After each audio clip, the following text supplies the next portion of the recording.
Ma'am, मैं इस engine को ठीक कर सकता हूँ। क्या बकवास कर रहा है ये बच्चा? अब ये इंजन ठीक करेगा? तुम्हें जरा भी अंदाजा है तुम क्या बोल रहे हो? अब मैं अपनी औकात दिखाऊंगा और इस इंजन को ठीक कर दूंगा। साल 2023 का अगस्त महीना था। बेंगलुरु की इलेक्ट्रॉनिक सिटी में वह सुबह कुछ अलग थी। आम दिनों में जहां तकनीकी कंपनियों के बाहर कॉफी की खुशबू, कारों की कतारें और कर्मचारियों की हंसी गूंजती रहती थीं, उस दिन वहां एक अजीब सी खामोशी पसरी हुई थी। सड़क के बीचों बीच कांच और स्टील से बनी एक भव्य इमारत खड़ी थी जिसका नाम था आर्यावर्त रोबोटिक्स लिमिटेड। यह वही कंपनी थी जिसने भारत को आर्टिफिशियल इंटेलिजेंस और इंडस्ट्रियल ऑटोमेशन की दुनिया में नई पहचान दी थी। दुनिया के कई देशों में इसकी मशीनें काम कर रही थीं, लेकिन आज उसी इमारत के भीतर जैसे कुछ मर चुका था। पिछले 10 दिनों से कंपनी का सबसे अहम और सबसे महंगा प्रोजेक्ट पूरी तरह बंद पड़ा था। एक 20 करोड़ की लागत से बनी हाइड्रोलिंक H9 A100 नाम की विशाल ऑटोमेशन मशीन, जो पूरे प्रोजेक्ट की रीढ़ थी, अचानक ठप हो गई थी। इस मशीन के बंद होते ही पूरी उत्पादन प्रक्रिया रुक गई थी। हर दिन करीब 1 करोड़ का नुकसान हो रहा था। 10 दिन में 20 करोड़ से ज्यादा का घाटा, और उससे भी बड़ा नुकसान कंपनी की साख का था। आज तक आर्यावर्त रोबोटिक्स में ऐसा कभी नहीं हुआ था। देश और विदेश से बड़े बड़े इंजीनियर बुलाए जा चुके थे।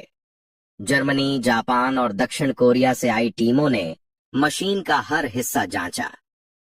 सेंसर बदले गए, वायरिंग दोबारा की गई, सॉफ्टवेयर फिर से डाला गया, लेकिन मशीन टस से मस नहीं हुई।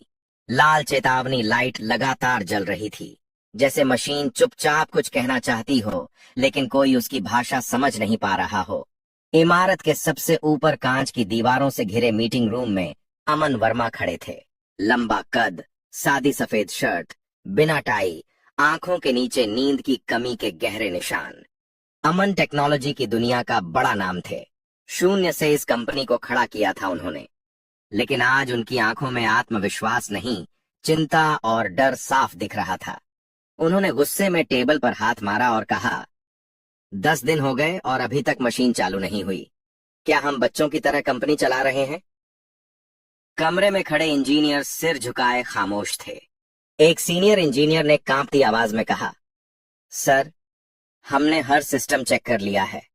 Sensor, control unit, hydraulic system, software, सब कुछ सही दिख रहा है।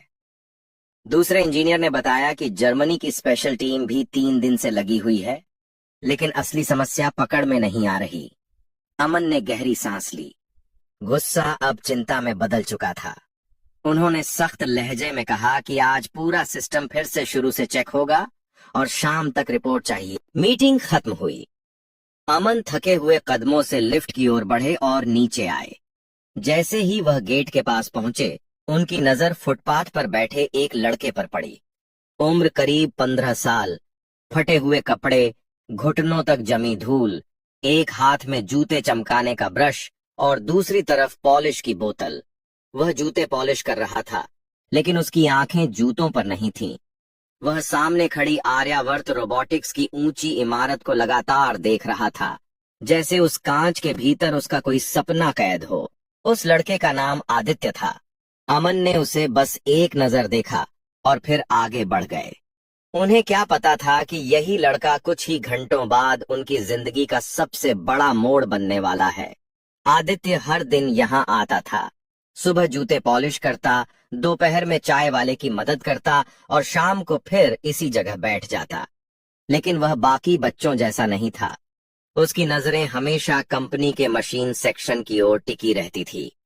आज भी अंदर इंजीनियरों की भागदौड़ चल रही थी। अलार्म की आवाजें गूंज रही थीं। लाल चेतावनी लाइट अब भी जल रही थी।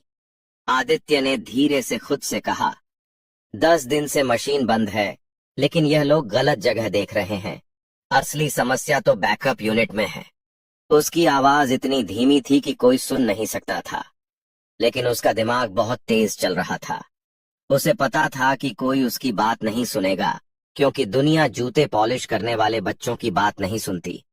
किसी को नहीं पता था कि यह बच्चा दिन में सड़क पर बैठता है और रात में मशीनों से बातें करता है।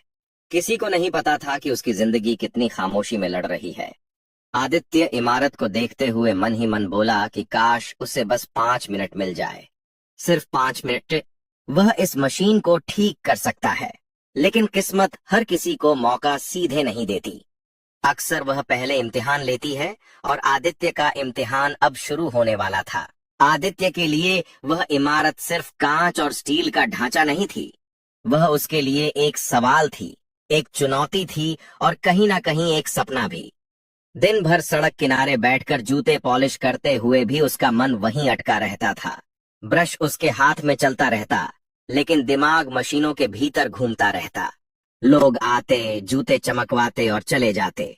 कोई उसके चेहरे की तरफ ठीक से देखता भी नहीं था। सबके लिए वह बस एक गरीब बच्चा था, जिसे दिन के अंत में कुछ सिक्के मिल जाएं वही काफी था। शाम ढलते ही जब दफ्तरों की लाइटें जल उठतीं और कर्मचारी अपने घरों की ओर लौटने लगते, तब आदित्य भी अपना छोटा सा सामान समेटता। उसके कदम तेज नहीं होते थे, लेकिन मन में एक बेचैनी रहती थी। उसे जल्दी थी, क्योंकि रात उसका असली स्कूल होती थी। वह स्कूल जहां किताबें नहीं थीं, ब्लैक बोर्ड नहीं था, लेकिन मशीनें थीं, जंग लगे औजार थे, तेल की गंध थी और एक बूढ़ा आदमी था जो उसकी जिंदगी का सबसे बड़ा गुरु था। वह बूढ़ा आदमी आदित्य का नाना था। शहर के एक पुराने मोहल्ले में तंग गलियों के बीच उनका छोटा सा गैराज था। टिन की छत, दीवारों पर जमी ग्रीस, कोनों में पड़े टूटे पंखे, पुराने जनरेटर और अधखुले स्कूटर। बाहर से देखने वाला कोई भी आदमी कह देता कि यह जगह कबाड़ से भरी है, लेकिन आदित्य के लिए यह जगह किसी मंदिर से कम नहीं थी। यहीं उसने मशीनों की भाषा सीखी थी। नाना कभी इसी आर्यावर्त रोबोटिक्स में सीनियर इंजीनियर हुआ करते थे। वे उन दिनों के गवाह थे जब अमन वर्मा एक छोटे से कमरे में बैठकर कंपनी का सपना देखा करते थे। लेकिन समय बदला, रिश्ते बदले और नाना इस दुनिया से बाहर हो गए। अब उनकी पहचान सिर्फ एक बूढ़े मैकेनिक की थी, जिसकी आंखों में अनुभव था और हाथों में अब भी मशीनों की पकड़। रात को गैराज का दरवाजा आधा बंद होता, बाहर की आवाजें धीमी पड़ जाती और भीतर सिर्फ औजारों की खनक सुनाई देती। नाना किसी पुराने मोटर को खोलते और आदित्य ध्यान से देखता। नाना समझाते कि यह पेंच सिर्फ लोहे का टुकड़ा नहीं है, यह पूरी मशीन को बांधे रखता है। अगर इसे गलत जगह घुमा दिया जाए तो पूरी व्यवस्था बिगड़ सकती है। आदित्य चुपचाप सुनता और हर बात को अपने भीतर उतार लेता। नाना अक्सर कहते कि मशीन को सिर्फ आंखों से मत देखो, उसे महसूस करो, उसकी आवाज सुनो, उसके कंपन को समझो। हर मशीन बोलती है, बस सुनने वाला चाहिए। आदित्य मुस्कुरा देता। उसे यह सब अजीब नहीं लगता था, क्योंकि वह सच में मशीनों की आवाज सुन सकता था। वह यह नहीं जानता था कि यह साधारण समझ नहीं थी, बल्कि एक असाधारण क्षमता थी। घर के भीतर हालात अच्छे नहीं थे। आदित्य की मां नंदिनी अक्सर बीमार रहती थीं। शरीर कमजोर हो चुका था, दवाइयां महंगी थीं और पैसे हमेशा कम पड़ जाते थे। कई बार आदित्य ने अपनी मां को आधी दवा खाते देखा था, ताकि अगली खुराक के लिए कुछ बच जाए। मां जब भी उसे देखती मुस्कुरा देती और कहती कि मैं ठीक हूं, लेकिन आदित्य जानता था कि वह झूठ है। रात को जब वह थक कर जमीन पर लेटता, तब भी उसका दिमाग मशीनों के बीच घूमता रहता। उसे आर्यावर्त की वह विशाल मशीन याद आती जो 10 दिनों से खामोश खड़ी थी। उसे लगता जैसे वह मशीन दर्द में है और मदद के लिए पुकार रही है।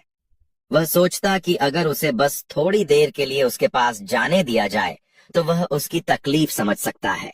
अगली सुबह जब वह फिर कंपनी के गेट के पास पहुंचा तो माहौल पहले से ज्यादा तनाव भरा था। इंजीनियरों के चेहरे उतरे हुए थे, गार्ड सख्त थे, हर कोई जल्दी में था। आदित्य ने अपना स्टूल लगाया और जूते पॉलिश करने लगा, लेकिन आज उसका मन कहीं और था। उसकी मां की दवाइयां खत्म हो चुकी थीं। नाना ने रात को कहा था कि बेटा, दुनिया गरीब के हुनर को तब तक नहीं पहचानती जब तक वह दुनिया को झटका ना दे दे। वही बात आदित्य के दिल में गूंज रही थी। उसे पैसे चाहिए थे, लेकिन उससे भी ज्यादा उसे मौका चाहिए था। वह जानता था कि अगर वह मशीन ठीक कर दे तो शायद उसकी जिंदगी बदल जाए। उसने हिम्मत करके गार्ड से कहा कि बस 5 मिनट मशीन को देख लेने दे। गार्ड ने डांट दिया और धक्का देकर उसे पीछे हटा दिया। कुछ लोग हंसने लगे। किसी ने कहा कि यह बच्चा पागल है। किसी ने कहा कि इसे तो लैपटॉप भी चलाना नहीं आता होगा। आदित्य ने कुछ नहीं कहा। वह चुपचाप उठकर एक कोने में बैठ गया। उसके घुटनों पर धूल थी, कपड़े और गंदे हो गए थे, लेकिन उसकी आंखों में अब भी वही चमक थी। वह भीतर ही भीतर तय कर चुका था कि वह हार नहीं मानेगा, क्योंकि उसके लिए यह सिर्फ एक मशीन नहीं थी, यह उसकी माँ की दवा थी। करोड़ों की मशीन और जर्मनी के इंजीनियरों का फेल होना। क्या 15 साल का आदित्य इस रहस्य को सुलझा पाएगा या गार्ड उसे बाहर फेंक देंगे? कहानी का सबसे भावुक अंत अब भी बाकी है। पार्ट 2 के लिए पेज को फॉलो कर लें, लाइक करें और कमेंट में नेक्स्ट जरूर लिखें।